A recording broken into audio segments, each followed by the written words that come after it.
처음을 어떻게 시작해서 중간을 어떻게 채워서 끝에 어떻게 갈 것이다 하는 구상입니다. 큰 뼈대를 잡아서 단어 몇 개씩만 늘어나 가지고 이런 식으로 출발을 해서 이렇게 중간을 채워서 이렇게 가야 되겠다 하는 구상만 해 보십시오 했는데 계속 문장을 계속 채워 나가더라고요. 그런데 구상되지 않은 상태에서 첫 줄을 시작하게 하면 서론이 장황해지죠. 글 첫머리가. 그래서 뭔가 막 운명교양곡 마냥 짜자자잔 하고 시작하고 싶어서 썼는데 몇 줄만 쓰면 그 다음에 중간을 채워야 할 것들이 뭘 쓰지? 이렇게 돼버리는 거예요.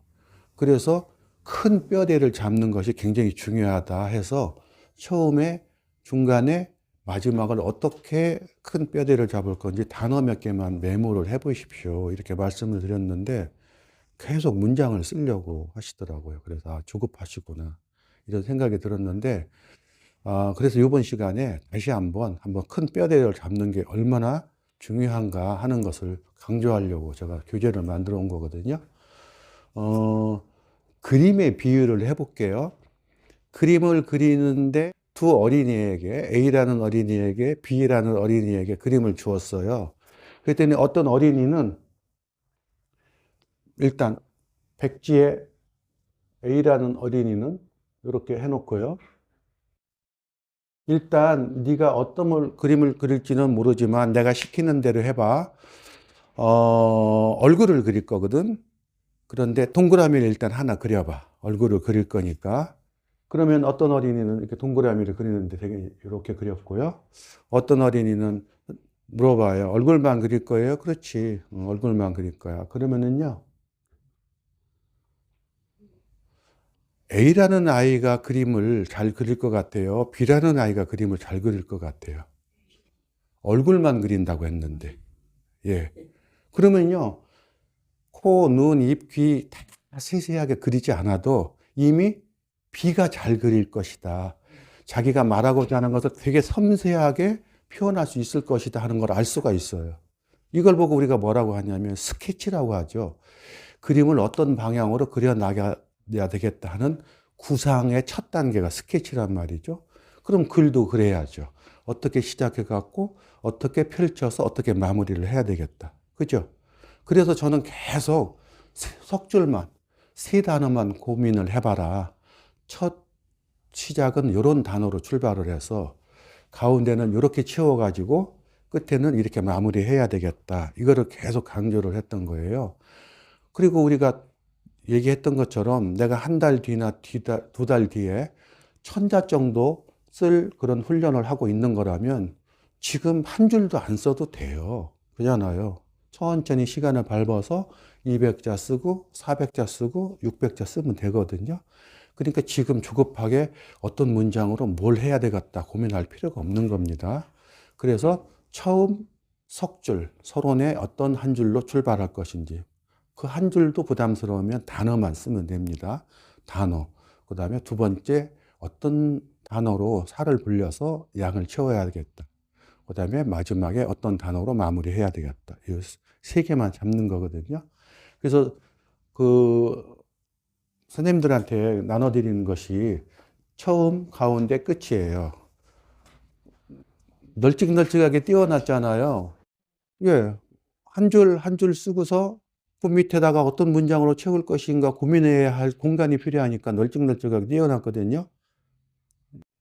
이해가 되시죠?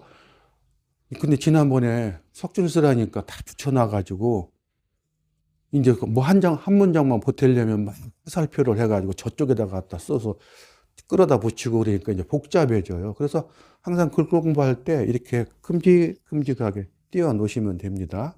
제일 마지막을 내가 유튜브 동영상을 보는 것은 뭐 긍정적이다, 좋다, 뭐 바람직하다 이렇게 끝날 거예요. 그렇다면 첫머리는 어떻게 출발하면 좋겠습니까? 뒤집으면 쉽다고 그랬죠. 요즘, 최근에, 얼마 전 이런 일이 있었다. 유튜브 동영상 때문에. 자, 긍정적인 내용을 쓰는 게 더 자극적일까요? 부정적인 내용을 쓰는 게 더 자극적일까요? 네. 그래서 유튜브 때문에 문제가 많았다. 이게 이제 첫 줄이 되겠죠. 근데 내가 끝에서 말하고자 하는 것은 좋다잖아요. 그러니까 가운데는 뭘로 채워야 돼요? 긍정적인 내용이에요? 부정적인 내용이에요? 긍정적인 내용이죠. 그래서 첫 줄은 유튜브 동영상의 부정적인 내용으로 출발해야지. 이렇게 쓰면 됩니다. 그 다음에 중간은요. 유튜브 동영상을 봤을 때 좋았던 점, 혹은 긍정적인 점, 유튜브 동영상을 많이 봤을 때의 장점, 이런 것들을 쓰면 돼요. 그리고 마지막에는 그래서 요즘 같은 세상에 유튜브 동영상을 보는 것은 대세가 아니냐. 보는 게 좋겠다. 이렇게 마무리를 해야죠. 이해가 되시죠? 네. 어렵습니까? 그러니까 선생님들이 앞으로 어떤 글을 쓸 때 끊임없이 이 석줄 연습을 계속 하셔야 돼요. 스케치를 하는 거예요. 그러면 이 어린이하고 똑같은 것 같아요. 이렇게 해서 이렇게 하겠다는 큰 틀을 잡아놨으니까 그 큰 틀을 안 잡아놓으면 일단 출발을 해놓고 이 좁은 데다가 얼굴을 그리려니까 답답하고, 그 다음에 다 채워놔도 이 빈 부분을 어떻게 해야 할지 고민스럽고 이렇게 되는 거죠. 그래서 글쓰기에서 큰 뼈대를 잡는 것은 굉장히 중요해요. 만약에 원고 청탁을 받았는데 600자로 받았어요. 그러면 우리 간단하게 계산하면 되죠. 몇 문장쯤 될까요?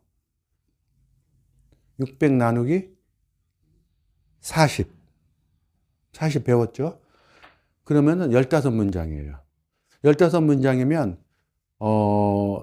처음을 몇 문장으로 출발할까? 가운데를 몇 문장으로 채울까? 마지막을 몇 문장으로 마무리할까를 고민하면 되죠. 만약에 15문장을 처음과 그 다음에 중간과 끝이다. 이렇게 나눴는데 여기다가 한 15문장이니까요. 한 3문장 정도. 그 다음에 여기다가 한 8문장 정도. 여기다 4문장 정도. 이렇게 하면 15문장이 되죠. 근데 8문장 채우는 건 그게 어렵지 않은데, 만약에 난 8문장 채우는 게 좀 힘들더라고. 그러면은 이걸 다시 둘로 쪼개서 4문장, 4문장. 왜 쪼갰을까요? 아까 동영상을 봤더니 이런 좋은 점이 있던데? 그런데 말이야, 언젠가 이런 일도 있어서 해서 구체적인 사례를 둘로 나누면 쓰기가 훨씬 편하죠. 한 가지 사례를 계속 살을 보태가지고 8문장으로 하는 것보다는 사례를 둘로 나눠서 이런 일도 있었고 이런 일도 있었기 때문에 그래서 나는 좋더라. 이렇게 하는 거죠. 그래서 우리가 처음에 구상했던 한 문장을 빼면 2문장을 보태면 되고요. 처음에 구상했던 한 문장 빼면 3문장, 그 다음에 이것도 3문장, 그 다음에 처음에 구상했던 한 문장 빼면 3문장이에요. 그래서 앞으로 내가 600자 글은 15문장으로 정리를 하되 이런 식으로 출발하는데 요거를 알아듣기 쉽게 좀 더 설명하는데 2문장이 필요한 것 뿐이고, 그 다음에 이런 긍정적인 측면을 2개를 거론을 해서 설명하는데 3문장, 3문장을 보태는 것 뿐이며, 그 다음에 마무리를 3문장을 더 보태서 마무리할 것이다. 이러면 끝나는 거죠. 그래서 글쓰기가 굉장히 쉬워요. 만약에 이게 15문장이 아니라 뭐 30문장이다. 2배가 늘어나잖아요. 그러면 1200자 쓰는 거예요. 그러면은 설명하는 문장이 더 늘어나는 것 뿐이에요. 큰 뼈대는 같고. 그러니까 2문장으로 출발하는 것보다 여기에 3문장, 4문장, 5문장이 보태지면 얼마나 풍성하게 시작하겠어요. 그 다음에 얼마나 풍성하게 내가 장점들을 설명하겠습니까? 그리고 또 얼마나 풍성하게 마무리하겠어요. 그죠? 그래서 큰 뼈대는 같아요.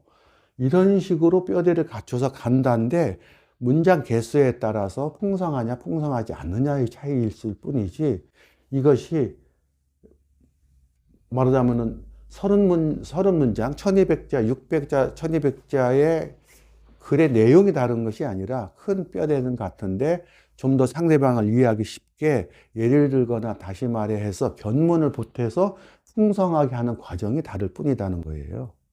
이해가 되시죠? 그래서 앞으로 무슨 글을 쓰라고 하면 어떻게 시작해서 어떻게 끌고 나가서 어떻게 마무리해야 되겠다. 석 줄만 딱 머릿속에 집어넣으면 글을 쓰는 겁니다. 그러면 지금 여기 계신 분들한테는 제가 종이를 나눠줬지만 워드 프로세서나 혹은 스마트폰으로 글을 쓸 때 세 단어만 쓰면 되겠네요. 화면에다가 요런 단어, 요런 단어, 요런 단어 쓰고 그 위에 단어 좀 설명하다가 생각 잘 안 나. 요 끄트머리는 요런 식으로 살을 보태야지 하고 보태다가 맞아 참. 요거는 요런 식으로 보태면 되겠네 갖고 좀 보태고요.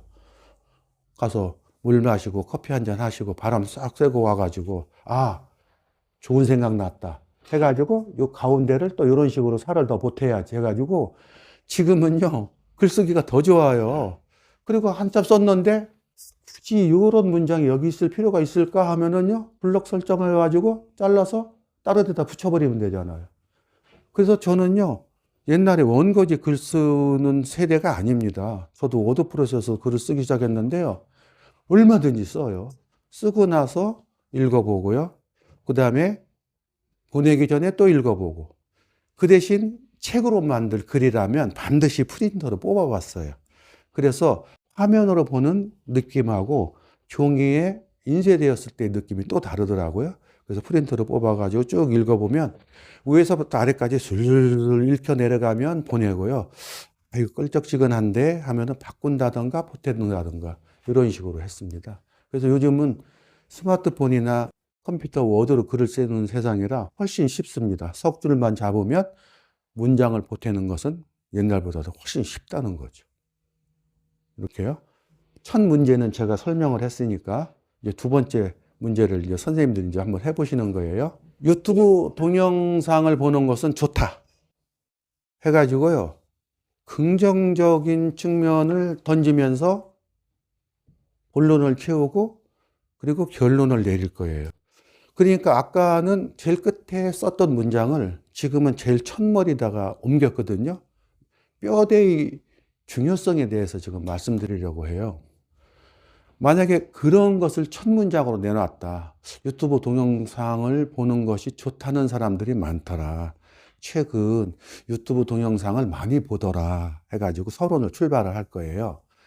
그러면 어떻게 본론을 채워서 어떻게 결론으로 가겠구나 하는 것을 한번 구상해 보세요.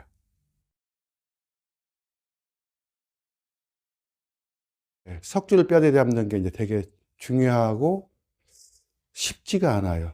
그러니까 끝에다가는 결론적으로 그래서 네가 말하고자 하는 게 뭐야?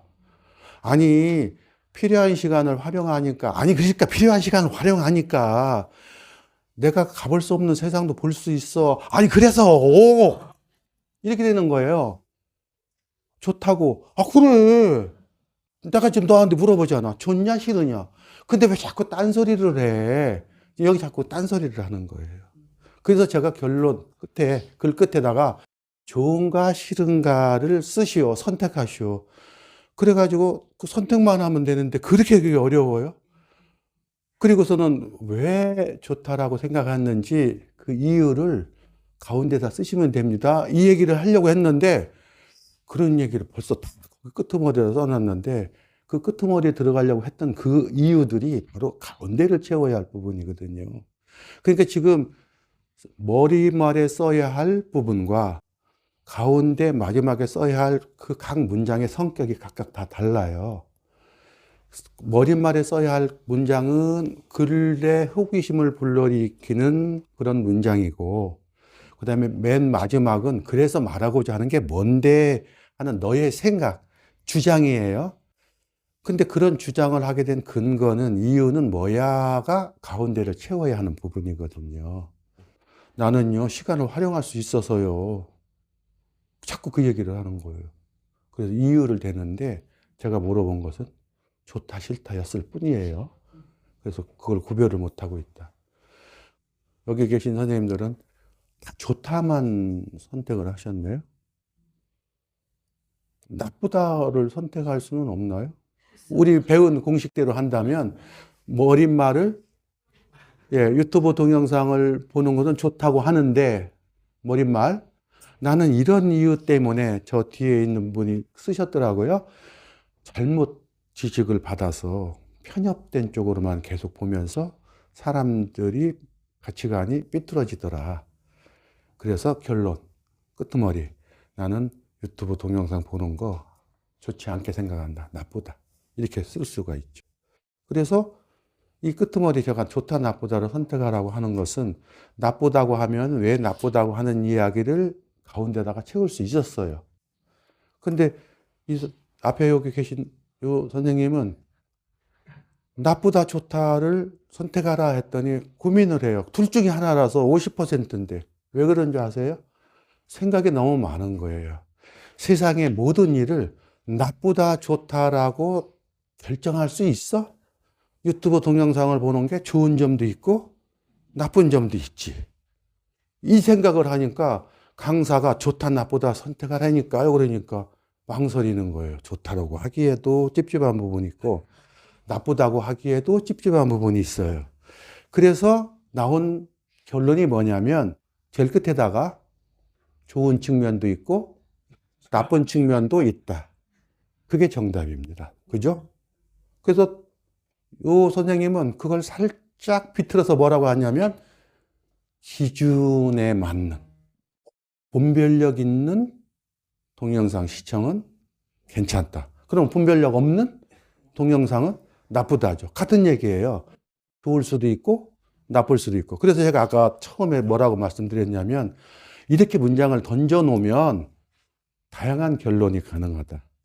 결론을 정해놓으면 위에 써야 할 방향이 정해져 있어요. 어떻게 다른 데로 눈을 돌릴 수가 없어요. 근데 이렇게 시작할 거다 하면은 수많은 선택지가 있죠. 물론 세 가지죠. 하나는 찬성, 하나는 반대, 하나는 찬성, 반대 다 그럴 측면이 있다. 이제 우리가 그걸 뭐 어려운 말로 양비론, 양시론을 해요. 너도 맞고, 너도 맞아. 너도 잘못됐고, 너도 잘못됐어. 양시론, 양비론이라고 해요. 그게 정답이죠, 뭐. 어떻게 좋다, 나쁘다 할 수가 있어요? 모든 게 긍정적인 측면과 부정적인 측면이 있죠. 그죠? 글 끝을 정하면, 선생님, 그러니까 글 끝을 정하는 게 제일 쉽죠? 어떤 식으로 내가 글을 마무리할 거다 하면 위에가 착착착착 나오니까요. 근데 제가 일부러 다양한 생각을 해보라고 이런 문장으로 시작하면 어떻게 펼칠 수 있을까요? 해가지고 말씀을 드렸는데 세 가지 방식이 있습니다. 같은 방향으로 가는 방식. 그래서 유튜브 동영상을 보는 것은 좋다라는 방식이 있었고요. 그 다음에 처음에 그렇게 좋다라고 했으니까 나는 가운데다가 유튜브 동영상을 봤을 때의 부정적인 측면을 강조해서 끝에다가 나쁘다고 해야지 이렇게 됩니다. 그 다음에 이 앞에 선생님이 양비론이라고 그랬죠. 긍정적인 측면도 있고 부정적인 측면이 있다. 그런 이야기를 하려면 가운데를 어떻게 채워야 할까요?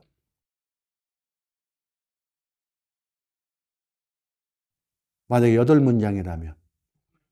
그렇죠. 네 문장은 긍정적인 측면, 그 다음에 네 문장은 부정적인 측면을 얘기했기 때문에 긍정적인 측면도 있고 부정적인 측면도 있다라고 나는 주장할 수 있는 거예요. 근데 만약에 가운데를 8문장을 다 긍정적인 측면을 얘기를 해놓고 끝에 가서는 내가 글을 이렇게 썼는데 생각해 보니까 끝에 가서 아이씨, 부정적인 측면도 있고 긍정적인 측면도 있는데 하면은요. 위에서 얘기한 거하고 끝에서 얘기하는 것이 일부 맞지 않잖아요. 그럼 우리가 뭐라고 하겠어요? 실컷 좋다는 얘기 해놓고 끄트머리 가서 슬그머니 꼬리를 내려서 아이 뭐 좋은 면도 있고 나쁜 면도 있지 뭐 얘기가 왜 나와? 이렇게 하겠죠. 그러니까 너는 말을 하는데 글을 쓰는데 제대로 끝을 못 맺어. 그냥 나중에 가는 적당히 마무리하고 세상하고 적당히 타협해가지고 그냥 좋은 게 좋다로 끝나버려. 이렇게 소리를 듣겠죠. 그죠? 그래서 글 쓸 때 혹은 말할 때 내가 이런 측면에서 강조했으면 그대로 얘기하면 일관성이 있는 거고요. 이런 얘기를 했는데 그때 가서 딴소리를 하면 결국 횡설수설한 사람이 돼버리는 거죠. 석줄 뼈대 쓰기가 간단한 것 같지만 굉장히 중요하다는 이유를 아시겠죠. 한 번 더 해볼까요? 제일 마지막 줄에 효도는 부모에 맞춰야 한다. 부모의 기준에 맞춰야 한다. 이런 결론을 쓸 거예요. 마지막 줄이니까 이건 쉬운 문제예요. 예. 그러면 그 이유를 가운데를 쓰면 됩니다. 그 다음에 글 첫머리는 어떻게 시작하실래요? 최근, 요즘, 얼마 전, 효도를 어떤 식으로 합니까? 남 얘기하면 돼요. 효도 못하는 애들 얘기. 효도한다며 돈을 주는 것을, 젊은이들이 돈을 주는 것을 효도하는 것의 전부로 안 달더라. 이렇게 썼어요. 서론 제 글 첫머리에. 괜찮죠? 요즘 효도한다며 부모들에게 돈 주는 것으로 효도를 다 했다고 생각하는 젊은 사람들이 많다. 이렇게 출발을 한대요. 그 다음에 가운데를 어떻게 채우셔야 돼요? 그런데 결론은 부모의 기준에 맞춰야 한다예요. 그러면은 가운데다가 이제 쓰셔야죠. 부모는 어쩌고 해서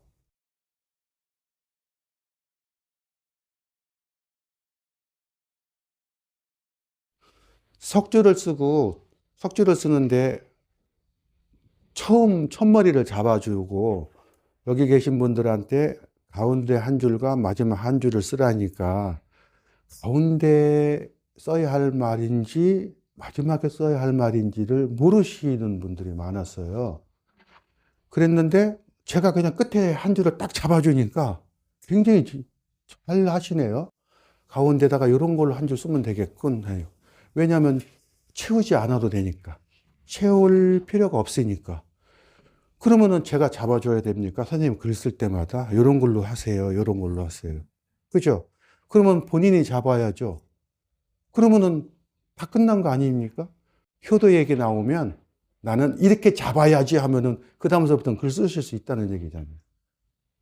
좋다, 나쁘다. 그렇지 않으면 좋지도 나쁘지도 않다. 셋 중에 하나입니다. 셋 중에 하나예요. 그죠? 그러니까 잡으시면 돼요. 하나만 말로 한번 공부를 해볼게요. 싸운다. 뭐 여야가 싸운다. 부부가 싸운다. 싸운다. 끝에 잡아보세요.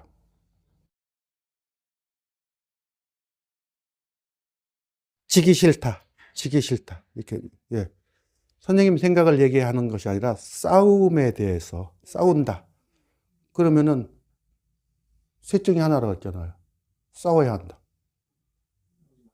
싸우지 말아야 한다. 싸울 때 필요도 있고 때로는 싸워서는 안 된 경우도 있고. 셋 중에 하나만 잡으면 글 쓰는 거 아닙니까? 제가 얘기하는 거는 제일 끝에다가 어떤 걸 내가 주장할 거냐는 거예요. 그걸 정하라는 거거든요. 그리고 기회를 드릴게요. 싸워야 한다를 왜 싸우려고 하지? 할 때 가운데다가 지고 싶지 않다.